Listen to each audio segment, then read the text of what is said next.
The tower is always shifting. The tower has undergone some significant structural changes since last you ventured inside. The first and most evident of these is that the player's journey in the tower is now broken up into two sections, the camp and the climb. The camp. Your home within the tower. The camp is a ramshackle, makeshift hub that grows over time.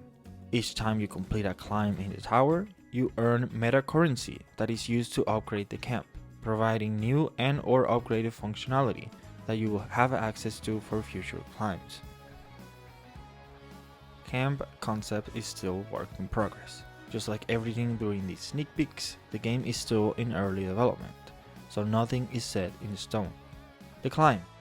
We'll be sharing more details about changes to the climb in the coming months, but this time we wanted to highlight one of the NPCs you'll encounter on floors of the tower, the Squealer Dealer. The Squealer Dealer is a hog whose rider has gone missing in the tower. The hog travels the floors of the tower looking for the rider and collecting equipment and clothing left behind by others. If he can be found, he offers players equipable trinkets from his current stash that provide new active abilities heroes can equip. Now let's take a closer look at everything. Camp. I'm very joyous, to say the least, about this new addition / interpretation of what the main screen will look like when we are not climbing up the tower. I think it will make the game just feel so much more alive and immersive, and allows for so many more changes to come to it in the future. Also, for a while, I wonder how exactly our heroes went from one floor to the other, and whether they were able to rest or not after completing a floor, and I think this answers that. Alright, on to the details. First, the area inside the green rectangular frame. This is our camp. It kind of resembles an elevator floor exit, and maybe it's because it is, just its own special kind.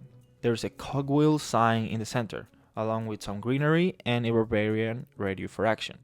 If the character we're currently using shows up here in the hub, then maybe it means we can choose our hero before going on a floor. What about the heroes we're not using though? Where are they?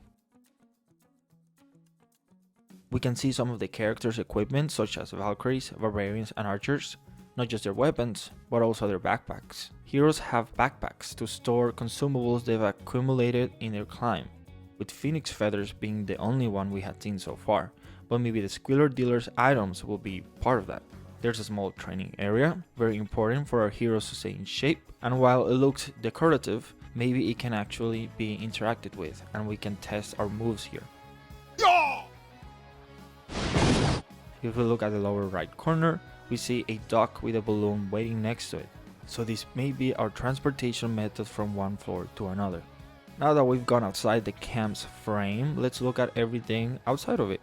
Needless to say, the tower is huge. I mean, we're using a balloon while inside to travel. There are many different environments, green earthy ones, cold icy ones, and scary architectural ones, all which we've seen already either in-game or other sneak peeks, but it's cool seeing them from this perspective. There's also some elements we haven't seen before, like these Electro Dragon, Ice Golem, and Bomb carvings, this snowman decoration, and the log from Clash Royale. If we take a step back, we can see two elixir falls that go all the way down to what seems like an elixir flooded bottom. Is this part of the lore? Is this a race against the clock, where we only have so much time before the whole tower is flooded? Or is the elixir always getting reused, and this is just how the tower looks? Looking at everything together also makes me wonder, could the background or camp itself change, depending on the last floor we did, or depending on the area of the tower we are, to visually show how up we've gone? Don't know if that will be the case, but I think it will be cool. All that said, on to Squealer Dealer now. Again, this hog has lost his rider and is looking for him. While on the search, he collects stuff he finds. He carries it all in his small wagon. Bombs, chests, Barbarian King's gauntlet. Once ready to take a break and offer some sales, he sets it all up and waits for the heroes to show up. Not only did we get the concept art for this shop, but also a screenshot of it in-game. There are 3 trinkets, a dummy, a surfboard, and an axe. Something I want to mention about this before we speculate what they may do is that a while ago on Discord, we were told that Fisherman's Wave was being removed from his kit, but that it would still be in the game. It was part of some balancing they were doing, since the way choosing heroes and the matchmaking pool worked was changing.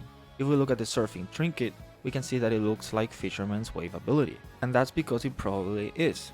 All three trinkets look like character abilities, with the dummy looking like Archer's like looking in a mirror upgrade, and the axe, that one I'm not sure, but it's probably related to Valkyrie. Except, someone on Discord pointed out this. The axe is the same as Evolution Executioners. While that may be a coincidence, I doubt it is. So it's probably an axe that works like Executioner's main attack, being thrown and coming back like a boomerang. Maybe it even pushes enemies a bit to work like Evolution Executioner.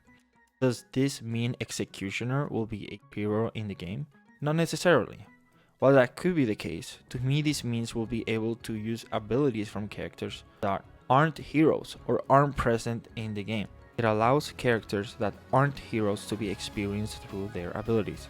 It also makes sense, since the Squealer Dealer collects things left behind, and that would include things from the enemy side, or even just travelers passing by.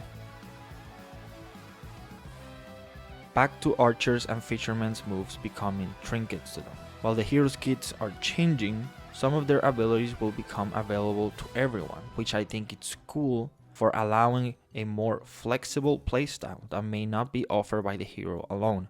It also means heroes are going to get different abilities to replace the other ones, so that's pretty exciting.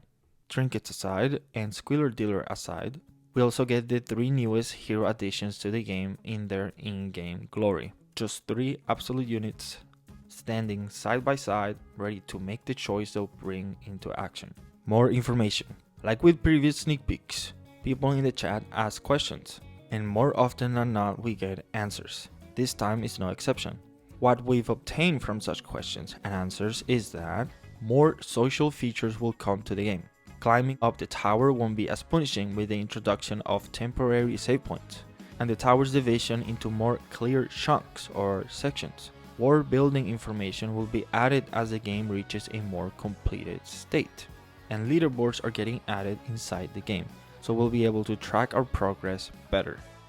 One interaction that occurred, although not about something new getting added to the game, did stand out to me, and it went like this. I do not understand why the character, they're referring to Goblin Brawler here, that got lost place was finished first, but I guess they all were going to finish eventually. And the answer to that was, because development on Brawler was already underway, so we couldn't just scrap him. Well, we could, but didn't want to. He's really fun to play. I decided to include this here because it was a bit funny to me, since it's true. A while ago there was a survey in which we were asked to rank 6 heroes in order of how much we wanted to see them come into the game. P.E.K.K.A got first and Goblin Brawler last, meaning he was the one people wanted to see the least. Yet the next time we were shown a new hero being worked on, it was him. After Goblin Brawler, we were shown P.E.K.K.A, and then the last one was Goblin Machine. But what about all the others? Are they still coming? Were we only shown the extremes of the survey to satisfy both ends, while keeping the others a surprise? Or could it be that the others haven't been worked on yet? Also, some honorable mentions, so these characters could come to the game at some point too. And that's it. That's it for the Project R.I.S.E July sneak peek. As always, exciting stuff. I personally really want to see the camp in motion and the music and all of that, but pretty excited for the Squealer Dealer as well. Also, one more thing. While for the past few months we've been getting 1 sneak peek a month, it seems the team wants to start doing updates every 2 weeks starting from August. So if all goes well, and that's still the goal through August, then expect updates to ramp up a bit these next few weeks. Alright, everyone, have a good one.